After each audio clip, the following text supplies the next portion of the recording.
बिस्मिल्लाहिर्रहमानिर्रहीम। जिस पर आज बात करेंगे इश्यूज इन पाकिस्तान इकोनॉमी। ठीक है। हमारे सब्जेक्ट का नाम है, इसके मॉड्यूल 2 पे बात करेंगे आज। Agriculture sector of Pakistan. जी, एग्रीकल्चर सेक्टर जो है second largest sector of Pakistan economy का है। ठीक है। इनिशियली जब पाकिस्तान आज़ाद हुआ उस वक्त अप्रोक्सीमेटली 35% जो है हमारा जीडीपी का, वो एग्रीकल्चर सेक्टर से ताल्लुक़ रखता था। लेकिन with the passage of time, जब इंडस्ट्रीज नई आई, बिजनेसेस एक्सपैंड हुए, तो हमारा जो जीडीपी का 20% हमारा सेक्टर जो है वो जीडीपी का ये एग्रीकल्चर रह गया। लेकिन इस 20% के बावजूद ये हमारा बिगेस्ट सेकंड लार्जेस्ट सेक्टर है अर्निंग के हवाले से। और इसमें हमारी ओवरऑल लेबर फोर्स का 42% जो है वो एम्प्लॉयड है। बेसिक सप्लाईज रॉ मटेरियल जो है, industry like sugar, textile etcetera. Agriculture performance has been unsatisfactory is attributed basically traditional methods. अच्छा, खैर वो बात कर रहा है हमारा जो इंडस्ट्रियल सेक्टर है ये इसकी परफॉर्मेंस सेटिस्फैक्ट्री नहीं है। क्यों? क्योंकि हम लेटेस्ट मेथड्स, नई टेक्निक्स, नए टूल्स को यूटिलाइज नहीं कर रहे। हम पुरानी टेक्निक्स पे चल रहे हैं, पुराने टूल्स पे चल रहे हैं, जिसकी वजह से हम जिस लिहाज से हमें एडवांसमेंट होनी चाहिए थी वो नहीं हो रही। कोई रिसर्च नहीं है, कोई मोटिवेशन नहीं है, कोई कुछ नहीं है। नेचुरल डिजास्टर स्टिल आज भी हमें प्रॉब्लमेटिक करते हैं। अभी 2 साल पहले हमारे गुजरांवाला के आसपास कुछ एरियाज में बहुत शदीद तूफान आया, जिसकी वजह से जो चावल की फसल है वो बहुत ज़्यादा डिस्ट्रॉय हो गई। तो ये हर साल कुछ ना कुछ एक्टिविटी इस तरह की हो जाती है। जी, उसके बाद हमारे पास है जी एग्रीकल्चर की। अगर हिस्ट्री की डेवलपमेंट की बात करें तो from Pakistan Pakistan from the pre colonial Mughal times and examine the British rule. यानी कि इसका आगाज ऑब्वियसली एग्रीकल्चर तो पुराना है, मुगल टाइम्स में, फिर ब्रिटिश रूल, फिर पाकिस्तान आज़ाद हुआ कि over 3 centuries and conclude the picture of the agriculture sector at the time of independence 1947। ये देखें, ये ग्रोथ का एक एलिमेंट शो किया। ग्रोथ इसमें जरूर हुई लेकिन उस हिसाब से नहीं हुई, डेवलपमेंट जिस हिसाब से होनी चाहिए थी। जी। अब ब्रिटिश रूल और उसके ओवरऑल उसके बाद के मामला को दो हिस्सों में कैटेगराइज किया जाता है। टू स्कूल ऑफ थॉट्स हैं। एक है pre colonial India was stagnant society, colonial impact bring modernization and development. ये कॉलोनियल इंपैक्ट जो है ना, कॉलोनी का इंपैक्ट जो है, ये ब्रिटिश ने इंट्रोड्यूस करवाया था। उन्होंने छोटे छोटे एरियाज बनाए। यानी कि एक तो इससे पहले जब वो था मुगल दौर था, उसमें हर चीज को सेंट्रलाइज रखा जाता था। लेकिन ब्रिटिश ने आके इसको कॉलोनी वाइज कन्वर्ट किया। जिस तरह आप इसको मिसाल आज की ले लेते हैं कि इवन एक एक सिटी के अंदर भी चार चार टाउन्स गवर्नमेंट ने बनाए हुए हैं। जिस तरह हमारे गुजरांवाला के अंदर 4 टाउन्स हैं। अरूप टाउन है, ख्याली टाउन है, दो और उनके नाम मेरे जेहन में नहीं है। ठीक है। तो डिस्ट्रिक्ट को भी 4 हिस्सों में कैटेगराइज किया गया। This is called colonies. किस लिए बनाई जाती हैं? ताकि हर एरिया इंडिविजुअली डेवलप हो सके। आगे चलेंगे हम।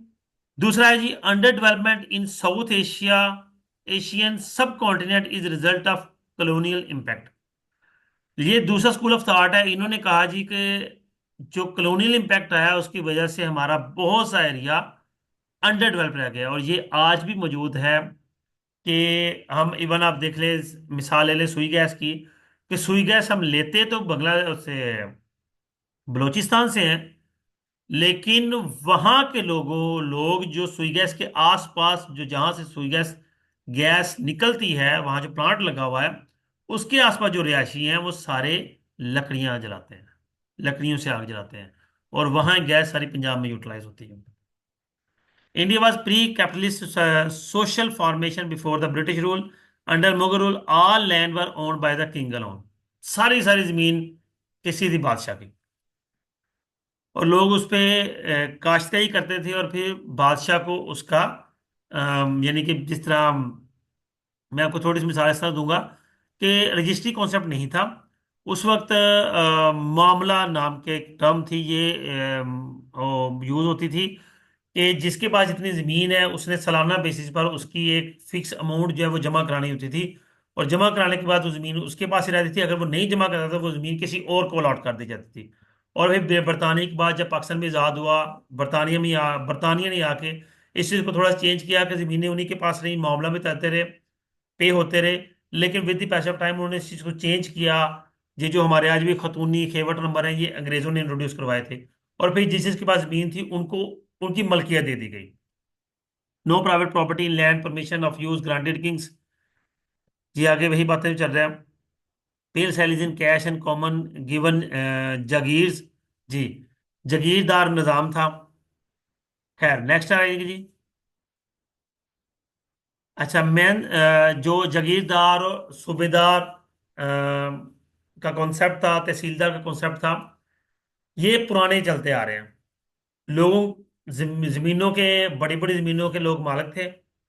फिर आगे तनख्वाह पे लोग रखे हुए थे, या जमीन का हिस्सा किसी को एलोकेट किया और उससे पैसे लिए जाते थे। किराए पे स्कीम, जो आज भी ठेके वाला कॉन्सेप्ट है।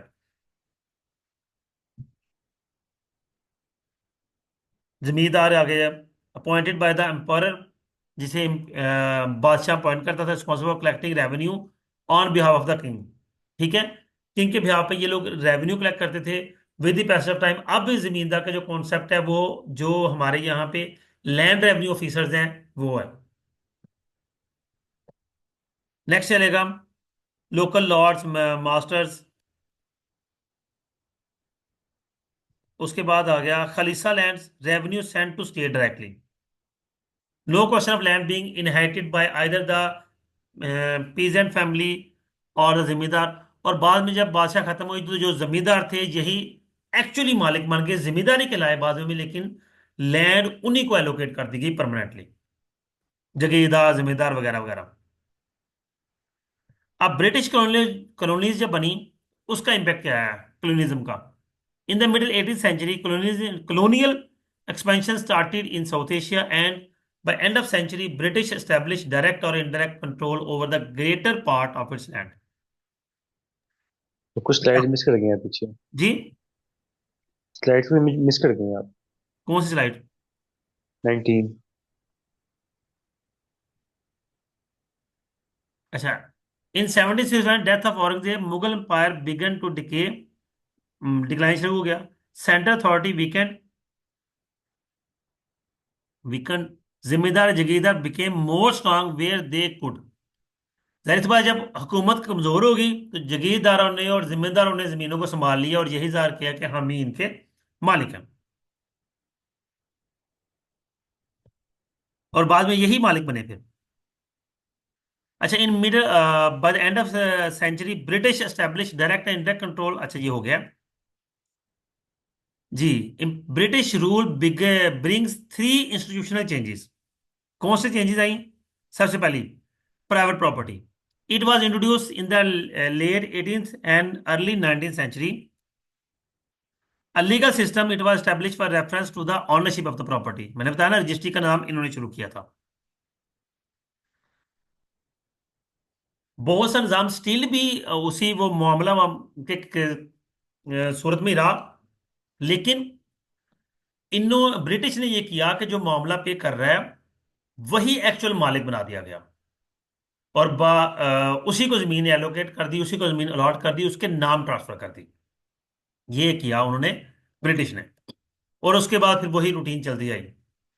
As well, the power of landlord over the peasant was dissolved and restructured।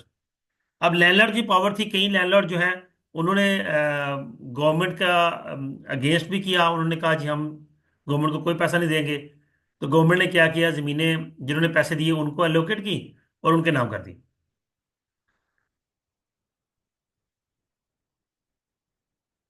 Next, in 1793 in Bengal, property rights given to revenue collectors, जिम्मेदार who had taken land possession ensuring the revenue collection. Property rights जिम्मेदार को और land collectors को दिए गए, जो कि revenue collect करते थे। 1843 Sindh was taken over by the British empire. The ryotwari system was established for land, a system in which state was landlord and occupant was its riot tenant। हाँ, ये वो सिस्टम था रियोट, जो मैं बात कर रहा हूँ ना वो मामला वाली, ये रियोट उसको समझ लें कि इंग्लिश में ये कहा गया, मैं उर्दू की टर्म बोल रहा था, कि जिसमें वो किराएदार ही होता था जो लैंड इस्तेमाल कर रहा है, लेकिन बाद में जब अगेन सिस्टम चेंज किया गया तो उन्हीं को मालिक बना दिया गया। नेक्स्ट आ जाएगा हमारे पास, British granted ownership rights of large tracts of land as jagirs to the influential as they provided some kind of service to British rulers. ये जगीरों को जो जमीनें दी गई ब्रिटिश की तरफ से ग्रांट की शक्ल में, गिफ्ट की शक्ल में, जिन्होंने ब्रिटिश को सपोर्ट किया या कि उन्हें कोई सर्विस उन्हें प्रोवाइड की।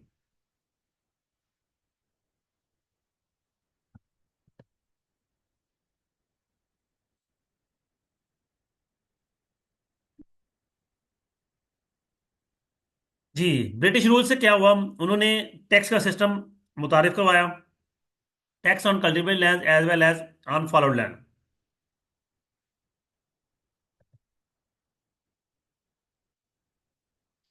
Agriculture commercialization, emergence of agriculture market product selling in market, के जो एग्रीकल्चर को कमर्शलाइज किया गया, एग्रीकल्चर प्रोडक्ट्स मार्केट में प्रॉपरली नाम से सेल करनी स्टार्ट की गई। ठीक है। प्रोसेस ऑफ बिल्डिंग कैनाल्स, नहरें बनाई गई। हमारा आज भी जो नहरी निज़ाम है हमारे मुल्क का, वो उन्हीं का बनाया हुआ है। रिजल्ट क्या हुआ, greater integration of rural economy with rest of Indian sub continent as a result of agriculture commercialisation. जी, क्रॉप एरिया इंक्रीज हुआ, मार्केटेबल एग्रीकल्चर प्रोडक्ट्स इंक्रीज हुई, land held by users under mortgages, emergence of debt market, land जो है वो किराए पे दी गई, even loan पर दी गई, जिससे रेवेन्यू की मार्केट इंक्रीज हुई। इन 1947 Punjab has 42% land with landlords and 58% was on lease. 42% land landlords के पास थी और 58% लैंड जो है वो गवर्नमेंट के तहवील में थी और ऑन लीज थी। सिंध की 80% लैंड जो है वो लैंडलॉर्ड के पास थी। ये सारे कारनामे ब्रिटिश के थे। फ्यूडल और capitalist, British colonization colonism initiated capitalism in agriculture in the region. खैर, इसने एग्रीकल्चर या कैपिटलिस्ट के तौर पर इमर्ज करवाया ब्रिटिश ने, उनके सिस्टम ने। क्वांटिटी इंक्रीज हुई, इंटीग्रेशन इंक्रीज हुई, पैसा आना इंक्रीज हुआ, पैसा इजाफी आना शुरू हुआ। लेकिन पहले क्योंकि एग्रीकल्चर को लोग पहले सिर्फ अपनी जरूरत के लिए इस्तेमाल कर रहे थे, उतना कर लिया जो अपना, या थोड़ा बहुत बेच के गुजारा कर लिया, लेकिन बाद में ये प्रॉपर एक इंडस्ट्री बन गई। According to many scholars British instituted capitalism, private owners of land, emergence of agriculture market rights of alienation, transfer induction introduction of legal system establishment, ये सिंपल चीजें हैं।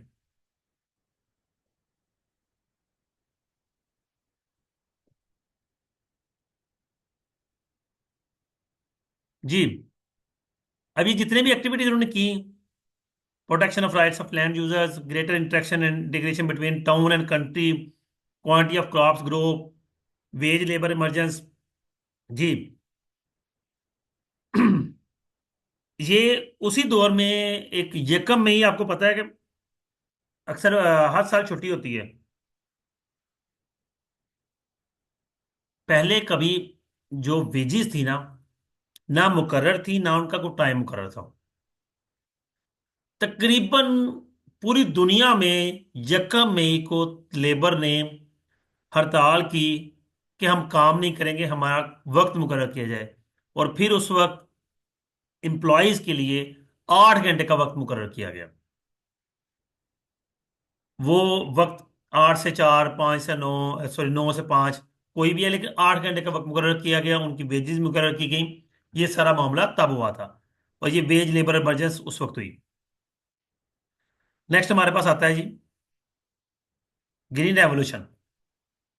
ग्रीन रेवोल्यूशन क्या है जी? Most important events of Pakistan agriculture history is green revolution, जो कि mid 1960s में आया। Green revolution significant increase in agriculture productivity resulting from introduction of technology, package of high yield varieties, seeds, chemical fertiliser, pesticide. ये जी तब शुरू हुआ कि हमने बाहर से सीड इंपोर्ट किया अच्छी और बेहतर क्वालिटी का, ताकि हम अच्छी फसल बना सकें। और सबसे मजे की बात यह है कि 1960 से लेकर 2024 आ गया है, 64 साल गुजर गए हैं, और हम सीड स्टिल इंपोर्ट ही कर रहे हैं, खुद नहीं बना रहे। केमिकल फर्टिलाइजर पेस्टिसाइड्स बाहर से ही आ रही हैं, उनका रॉ मटेरियल बाहर से ही आ रहा है, हम नहीं बना रहे। इतने हम काबिल लोग हैं। This result in major changes in economic, social and political structure of the country. ये तो अल्टीमेटली बात है।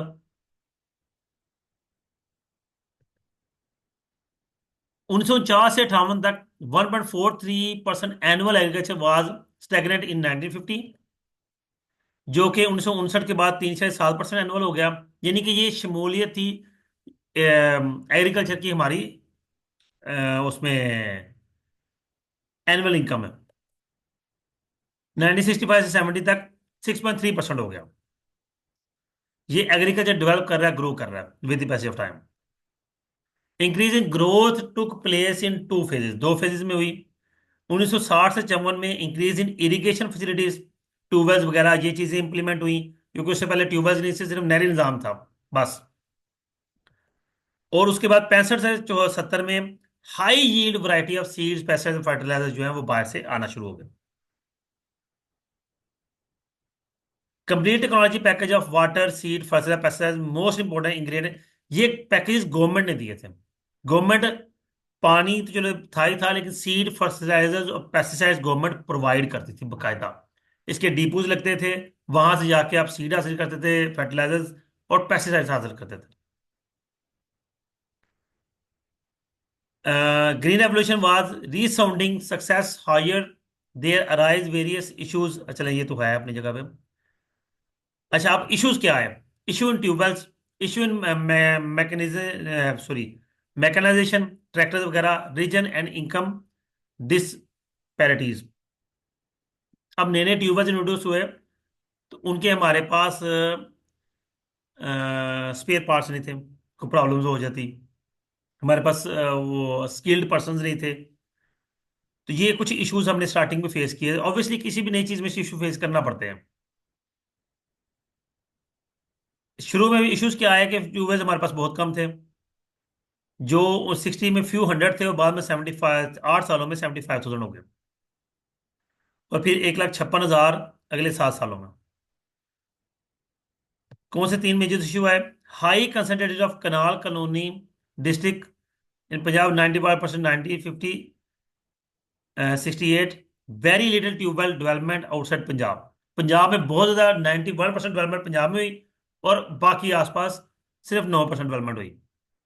Develop by land owners having more than 25 acres. ये बहुत बड़ा इशू था, क्योंकि ट्यूबवेल एक्सपेंसिव थे, तो जो बड़े लैंडलॉर्ड थे सिर्फ वही इसको इंस्टॉल कर रहे थे। Even middle level peasant could not afford the cost. Next हमारे पास क्या है? ट्रैक्टर्स के मामले में क्या हुआ? 1960 में 2,000 ट्रैक्टर्स आए, जो बाद में 18,000, और फिर but most tractors were owned by the landlords. निचले लेवल पे स्टिल वही बगैर ट्रैक्टर्स के हलों के जरिए काम चलाया जा रहा था। हाँ, ट्रैक्टर और ट्यूबवेल इंस्टॉलेशन पे हमारा क्रेडिट बहुत ज्यादा इंक्रीज हुआ, क्योंकि हर चीज बाहर से हमने इंपोर्ट की थी। Inaccessible to poor farmers, hence the result of inter regional and income disparities. क्योंकि लोअर लेवल तबका जो है उनके पास तो था ही कुछ नहीं, तो स्टिल वो इनकम के लिहाज से भी डाउन ही रहे, और जो जागीरदार थे, जो जिम्मेदार थे, वो अपग्रेड होना शुरू हो गए।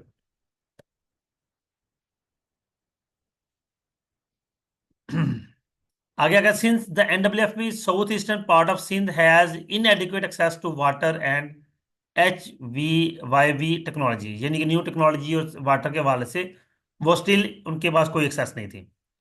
दस land owners owing 50 to 100 acres of land, almost all of them Punjab produce Pakistan green revolution. बल्ले जी। नेक्स्ट होगा कि हमारे पास लैंड रिफॉर्म्स। अच्छा, हमारी स्लाइड्स कितनी हो गई हैं जी? इसको यहीं पे क्लोज करके अगला लेक्चर स्टार्ट करते हैं, ठीक है? और बाकी स्लाइड्स अगले लेक्चर में करते हैं। जी स्टूडेंट्स, उम्मीद करता हूँ आपके लिए ये लेक्चर अंडरस्टैंडिंग होगा। अपना ख्याल रखिएगा। वीडियो को लाइक करना, कमेंट करना, शेयर करना हरगिज ना भूलिएगा। अल्लाह हाफिज़।